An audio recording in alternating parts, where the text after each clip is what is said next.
All right, and then there's a button like where your right thumb will go. Right here? Yeah, it's like start, stop, record. Yep. Click that.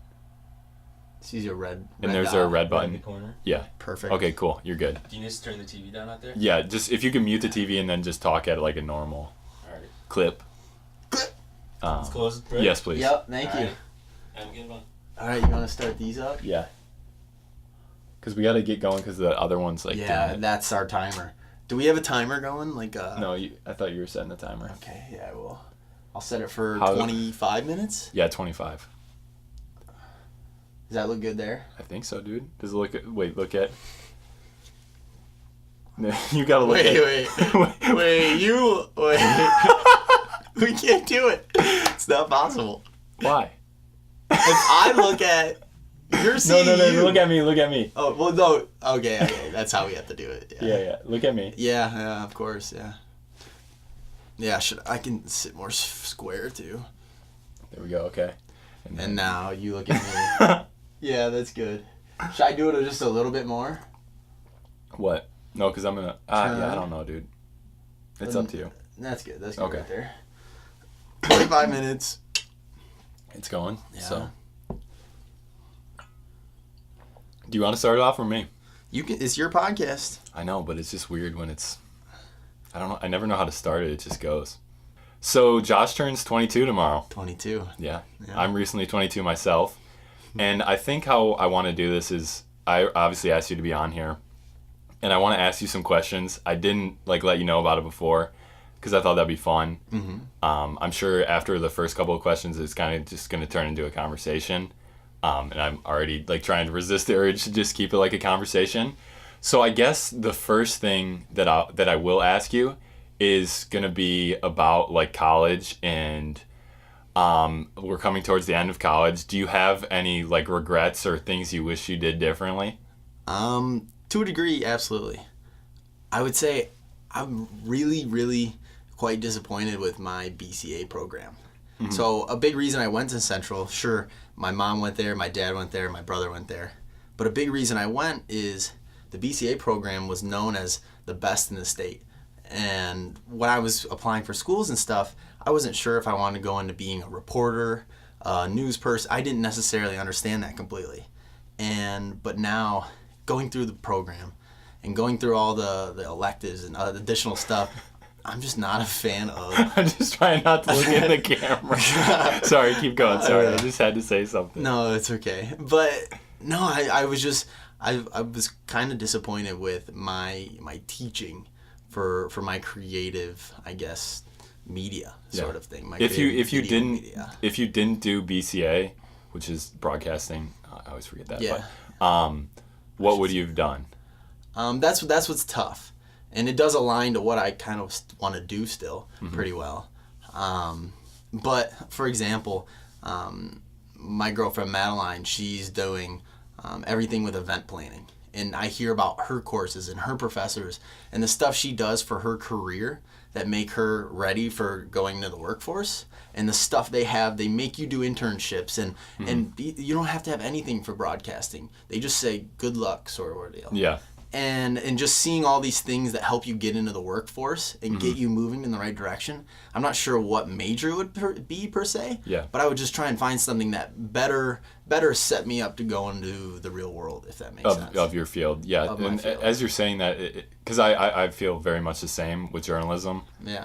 And I'm wondering if sort of that's part and parcel of what the fields that we're going into. Of what it's like. It's you can't really prepare yourself for the especially more towards the freelance sides, because we talk to people and that are professional freelancers, whatever. Yeah. And it's it's crazy. You can work as much as you want whenever you want, which is a blessing and a curse. So that's what I'm thinking. Maybe part that applies to myself as well. So definitely. That was interesting. Other question that actually me and Brad were talking about. If you didn't go to Central, where would you have went? Probably Michigan State. Okay. Yeah, makes sense. Yeah, that. Are you struggling to look at the camera too? A little bit. Yeah, I keep catching in my I know. eye. It's just weird because we're surrounded by them, and then I'm like, wait, it's just you right here. But no, and to answer that further, I really like Central.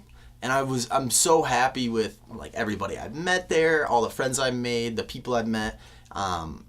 Even their study abroad program I did was actually really, really good. And a lot of the other schools, you had to go through, like, you had to kind of sign up for this separate study abroad program, and the school didn't help them very much. And Central took care of everything. I just told them, this is what I want to do, and they said, sign here, this is what you're paying, this is done.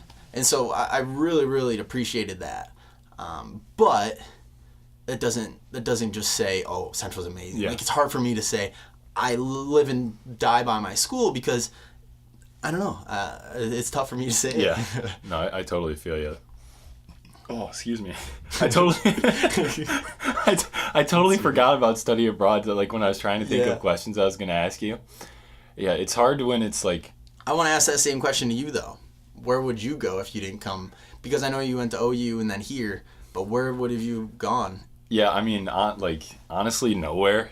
Like, not that there's not other great places, but I mean, for me to go to college was a big stretch. I wasn't even planning on going. Yeah. If I were to do it over again, I mean, like, you can't, so it's like, what's the point?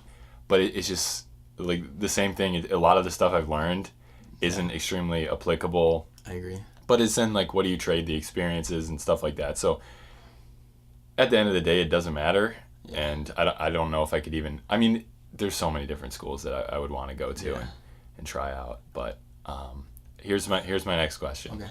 And this is sort of related to the whole career thing. And I came up with this question because I was kind of trying to answer it myself. And I was like, holy shit, I have no idea. So imagine 20 years, so you'll be 42. Everything has went according to plan. To keep it more like of a specific question, I'll just say like career-wise. And you're 42, everything went according to plan. What are you doing? How, where, those sorts of things. So right now I'm battling a lot with, I have some opportunities where I could do like, be a salesperson. And so for a company, for example, like Citrix, I could work for them, I could go through their training, I could open up a firm wherever I want technically in the US, and then just run that, hire my own people, and manage selling these things. That would be a very financially stable thing, and it's horrible that at times that gets very tempting when I want to do something in video, I want to do something in media, but since my minor is media sales, it kind of opens me up to a bit more range of things. Yeah. And I met people that like understand, okay, it's like a communications major and a business minor is sort of mine. But on top of that, I've really battled with this lately, and even some of the different books we've been reading and that's what I was thinking about the entire time when you were just talking about that. Yeah, and it just really pushes me to go, you know, there's not enough time just to do something because it's the safe option, because it's the financially good option. I would like to say that in 20 years, I'm going to push myself to really do my best to do something I'm passionate about. And I do think that's like video and media and things along those lines. So maybe in 20 years, I've gone through tough jobs of whether it's editing all day and maybe then I have my like a place I'm very comfortable at, whether it's a bigger company I'm creating commercial, whatever that might be for, or I'm freelancing and really doing successful in that, a big following, a fun like it would be fun to say that I've created something like that. Yeah. And just trying to the biggest thing in 20 years is knowing that I'm doing exactly what I should be doing. And so I don't know where or what, and hopefully there's a lot of travel in between. Yeah. But I would like to say that, like I've figured out this is what I definitely want to do, and this is what I'm really good at and specialize in. Yeah. Dude, it's just so overwhelming to think about. I was just listening to your answer like, damn. But I guess something I've been trying to tell myself a lot is that, like, if you do everything right that you're supposed to do right, it'll work out. Yeah. As long as, like, because that question, like, to ask 20 years, like, then it's like, okay, how do you get from here to there? Sure. It's like you just get hit with, like, a wave of overwhelmingness. So sorry for that. Yeah. But it's just, I think it's so important to try and tell yourself, and, like, this is me trying to tell myself that like, and just every day. Yeah. And a lot of times I freak myself out, like, I don't think I'll be able to do this. Like, can I really succeed? And I remember to just give a little story, when I was first driving, I was scared. Because a lot of people have driven 4-wheelers or even driven like the Gator on the trails or something along those lines. Yeah, just anything. And I was really freaked out because I'd never done any of that. And going to driver's training, I was really scared just because I didn't know if I would be able to do it. But then at one point or another, I told myself, God, there are like 6 billion people on this earth that can drive. That can drive, and it's not a big deal. Like, I can do this. It's not, I'm freaking myself out. Like, a lot of people have been very successful and already done this.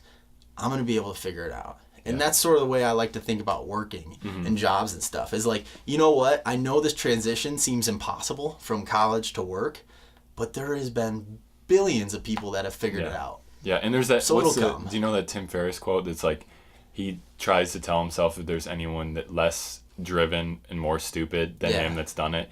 And that's like, I mean, I can find examples of that everywhere. So it's like, that makes you feel good seeing like, dang, that dumbass did it. Like, I'll be totally fine. So that kind of segues me into the pile of books we have right here.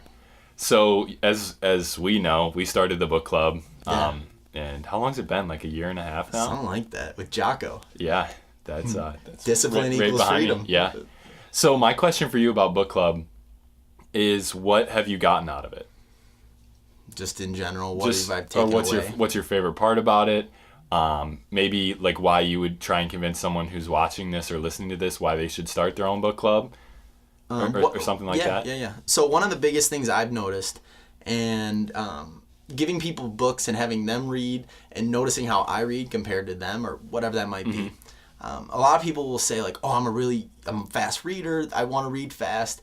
And one of the things book club has really made me do is slow down my reading and appreciate my reading. And so, for example, there's this the book Mastery of Love, and so that book is a really quick read, but there's so many times where you can reread and reinterpret and like really take a page or a paragraph to heart. And so all I'm saying is, through this book club, I think before I was just a reader, whereas now I'm like a thinker. A thinker, yeah. I just take in the books a lot more than I ever have, and I contemplate them, and I bounce questions off, and I mean I annotate the books. I do all that sort of thing, where before that was never a habit. Yeah. And so I think that's really, really important in terms of the book club. Is it's really brought that to fruition. And on top of that, it's created a really good habit. I'm finding myself just kind of not even having to make time for reading. It's just part of my day at this point. Yeah. Which I really, really appreciate. Yeah, that's interesting that you bring up the part of it. I mean, I said the thinker part, but I think that... No, that's what I was trying to get at. Yeah, because I remember I watched this YouTube video and they were talking about how like people in Bible study like reread the Bible for their entire life. Yeah. And it's like, first of all, okay, that sounds pretty weird and stupid. But then as you really take in books more and more, you realize like, even if you take a book you've already read and reread it, it's different. It is. And it's like, it's really weird. I think it's called reader theory, where it's like the reader experiences I'm doing a horrible job of explaining it, but basically, I just totally lost my train of thought. The way you read. Oh, no. It reminds me, there's this Heraclitus quote, which is some like old philosopher. His name sounds like an STD. That's funny.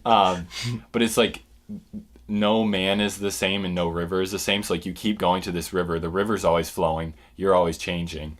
Like, so those two things are never the same. Like, I butchered the quote. But I think that's how it is with books. And that's one thing that's interested me so much. Is like you read this once and you're like, okay, this is cool. But then you kind of go back, you talk about it in book club. And it's like, whoa, that's how this person sees it. And I want to just highlight that. That's how this person sees it. It's amazing how many times we're talking about a book and somebody says, whether whoever says it, and it's like, whoa, not for a second I even thought about something like that. And it's really appreciate the other perspective, the other type of way, the other way of looking at different text or different messages. Yeah, I like that. And even on like a simpler level than the text is. I'm sure you feel the same way, but the conversations that we have during book club, deep. They're deep and heavy, but they're awesome. Like, we do them on Sunday nights. I'm saying that for the people, not you, for the people at home. And, people. Yeah. And it's like such a good start to the week. You're like, dang, like I'm ready to do this week. And agreed. I don't know, just the conversations and the vulnerability, and there's just a different tone to it. Because like obviously I love to joke around and have a good time like that. Yeah. But like that happens to some extent in book club. But it's like we're here for a reason. We're here to accomplish something. Yeah. And do that. Do you want to explain how like how book club goes in terms of like how we choose a book and how we meet, and just like some, in case, because I know there are people that want to start if them. they're interested. Yeah. So the way our selection process works is right now we have a Google Doc, and so every time we finish our books, we basically find a book ourselves and we create a pitch. So we write the name of the book that we found that we want to present to everybody. We write our pitch that says, or what genre it is, and then our pitch. So saying, this is what the book's about. This is why I think it's going to be a great read for the book club, on and on and on. And so then from there, we take everybody's pitches and we create a kind of like a poll. And so once we elect the most popular book, everybody orders on Amazon, and then boom, we start reading it. Mm-hmm. And typically whoever is the one that pitched the book kind of creates the reading parameters. Mm-hmm. Okay, so in this for this Sunday we have to read till page 180, and then the next one we have to finish the book. Whatever, it's different benchmarks, and so that's kind of how we've set up our book club. And we're meeting once a week, and barely. Yeah, it's tough with holidays and spring breaks, but hopefully things will get more regular. I'm feeling that pizza right now. Yeah, same. I don't know if you noticed me. I've been just sipping on beverages the entire time. No, same. What are we at time wise? Oh, I wasn't looking. We are at 8:40 left. 8 minutes left, dude. This is flying by. I actually have one more question, like just proper, and then we can just keep talking, whatever. Yeah. How's meditation going? Good. It's not as regular as I'd love it to be. Yeah. I believe I'm on day 32 of Sam Harris's Waking Up meditation. Mm-hmm. But that set aside, I really do like it. Yeah. And I don't know, I've asked some different people, but I do think I'm positively changing from it as well. Mm-hmm. Whether it's me just slowing down in the day, me finding a way to be happier every day. Yeah. I don't know. It's crazy. It is. Like, I legitimately feel like it's changing my mind. Yeah, no, I agree. And you're still doing it regular, correct? Yeah. I realized last night at the bar that I didn't meditate. Oh, and you're pissed. I was super pissed. Broke a pretty long streak, but it is what it is. I mean, the streak's not what matters. Mm-hmm. It's so crazy. And it's a practice. That's what's an interesting thing. Is you're sitting down and you're practicing to what you maybe could become. Mm-hmm. I don't know. I really like it. Yeah. I'm just thinking about the whole practice thing, and that I don't know why this spurred this question, but what is your biggest fear about the next 5 years? These are such. I'm not asking good questions. No, it's okay. I'm feared I'm going to fall into something that isn't exactly what I want to do or something. Yeah. I'm going to fall into, this is what's going to financially get me by. Yeah. And I think that's a black hole. I think that's a trap. And it's just scary because that can get comfortable so easily. If this is giving me good money, but it kind of sucks from 9 to 5, I don't know. That's like, I would say that's one of my biggest fears. Yeah. Falling into something where I'm like, why am I doing this? Yeah, dude. And then it's like, you know that you should leave, but then it's like, well, I gotta pay this off, and then just... It's tough. God, dude, that's scary. It is. And it's also gonna be so sad if we look back on this in like 5 years and we're working some shitty ass job. Yeah, that's true. But I want to ask you, because I did a job interview recently, and I've been asked this question before, and I always think it's an interesting one because I always wonder what they want the answer to be. Mm-hmm. But the simple question of what motivates you? What gets you out of bed? What's the reason you work hard and do the things you do? What motivates you? So I'll start with the get out of bed. The get out of bed thing is in the morning, like in the light of the morning is when I feel the best. Like happiest. I'm like a morning person. So that, like, knowing that is what lies ahead gets me out of bed like immediately. What motivates me? I don't know. Dude, It's really weird. Personally, I don't know. Just I guess things that make me happy and make me feel good, and things that make me feel good are usually things that in the moment it feels a little weird. In the beginning of this with all the lights are on, it's dang dude, it'd be a lot easier to not be doing this. And don't get me wrong, I'm gonna be so happy when this is done and over with. But it's just to get yourself to do the things you want to do, it's not usually easy, which is so counterintuitive and paradoxical. Yeah. Do you feel that at all? Yeah. I'm thinking of a run. Okay. When you go on a run, before you go on a run, are you pumped? You try and talk yourself out of it. Yeah. Everything is telling. I mean, I do these runs where I go 7-minute pace or a little bit faster for 10 minutes. I tell myself I can do anything for 10 minutes, and I tell you when it's 7:30, there's a million excuses in my mind. Okay, I did 7:30. I can stop at 8. I can this that, and I don't know. I know what you're saying. Yes. Yeah, and then another thing that motivates me is realizing that what I do has an effect on other people.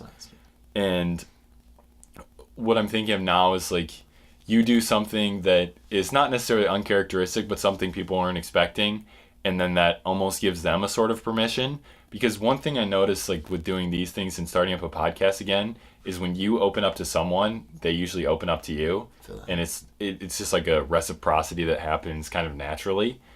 And so that motivates me a lot, because it's all right, well, if I push outside of my comfort zone a little bit, maybe that'll give someone else a reason to. Or a pass. And I'm thinking the other day I was the other morning I was telling you about, and I made a few turns where I was all right, this is going to make it a lot longer. And in my head I was thinking okay, well, if Dave did a half marathon that one morning and Brad did a marathon, I can do 5.5 miles. So maybe it's your friends, your family, your people that you can influence. Mm-hmm. I mean, even just yourself trying to be the best person you can possibly be. Yeah. I think that's motivating too. Yeah. Physically, mentally. Yeah. I was during this interview and I said, that's not an easy question to answer. A lot of people could say God. A lot of people could say different things like that. Yeah. It's just a question I've been wondering. You know where I stand there. No. Yeah, that is really tough. What motivates me? I don't know. Yeah. Are we almost out of time? 3 minutes. Shit. But I also want to ask, what are some of your bad qualities? Okay, so this plays into the motivates me thing.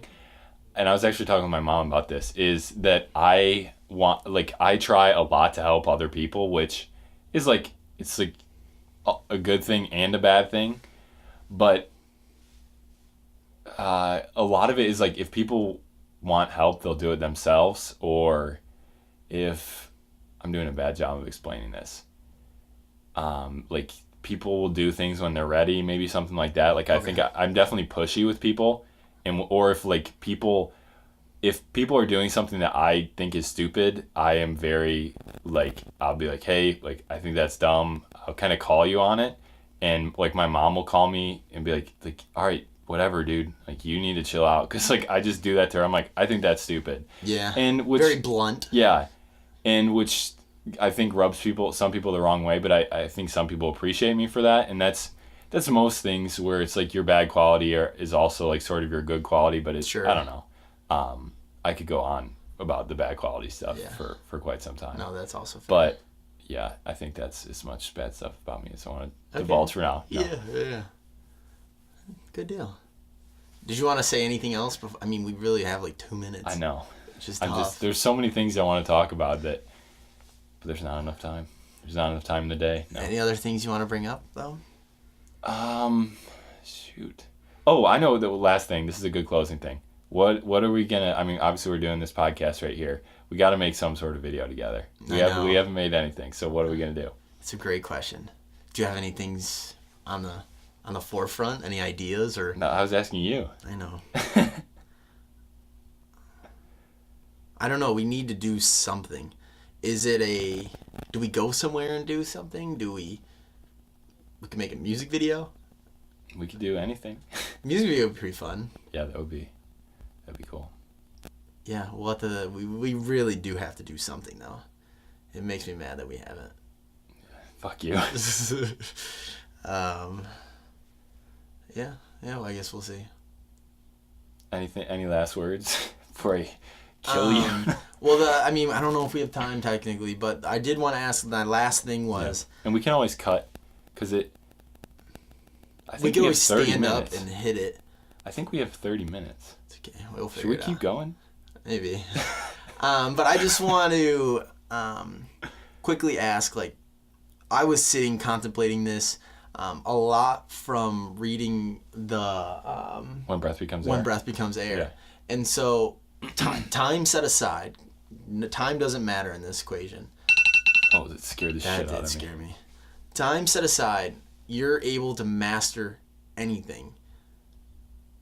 Like, in the snap of a finger. What's that one skill thing? So we could say guitar. Yeah. Say it's yoga. Say it's anything. Yeah, that's tough. And because, so, you could do it, and then maybe that helps you with your career. Maybe that helps you with life. Like, what's that one thing that maybe you could do, or that's of interest? I could easily name like 10, but getting 1 out of the 10 is really hard. Do you want to answer first so I can? I've been thinking about it a lot, and one thing that would be super interesting, I think, is being a master, being like a black belt and a master of jiu-jitsu. Yeah. Just because, you hear all the, like, it takes a type of discipline and personality. And just, I think with being a master in an instant, those qualities come as well. And I think just naturally that would create a very powerful Josh. Yeah. That'd be cool. And then that'd be really cool. I don't know about archery. Archery would be really cool. There's so many things. Like, that's not my problem. Is just like the time to do everything. It's like if you try and do everything, you do nothing. Dude, I might say singing. That, like, I would love to just be able to sing good. That'd be cool. Yeah. Just karaoke, whatever. Mm-hmm. But what's the level of master though of singing? Who's like the master singer? Adele. Maroon 5 guy. Adam Levine. Yeah. Any state you want to move to after you graduate? See, I'm totally between like moving to New York City and like moving to the UP.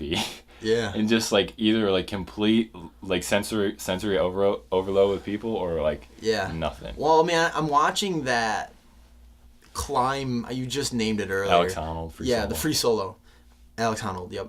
And he lived out of a van basically his whole life. Mm-hmm. And they asked him like how much money he makes, and he said, I'm a pretty successful dentist is what I would say, how much money I make. That's crazy. So that guy's sponsored by North Face, all that, and he just lives in a van.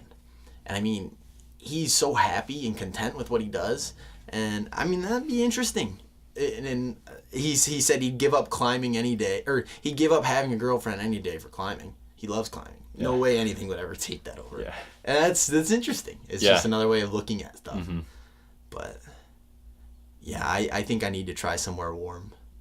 Being in Italy, being there, made me realize, one, I love the U.S. It's a great place. Love it. But I need to go somewhere else than Michigan. I need to kind of experience it. Get some new experience in that regard. Yeah. But all right, do you want to start wrapping this up? Yeah, I'm good. I have a question. Yeah. Were you more comfortable answering or asking questions?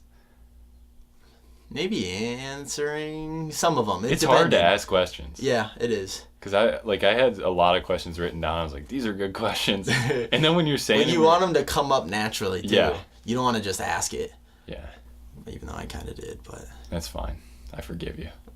Yeah. Anything else going on in your life right now? Until graduation, you're trying to find an internship? Something like that. Yeah. Yeah, I'm trying to find a job, hopefully. What do we say? We call this, Yeah, I thought you were grabbing my coffee. All right, yeah. Just, now. Dude, that's perfect. That nice. Oh, my legs are so asleep, Andrew. This is crazy. Like, I can't feel my toes.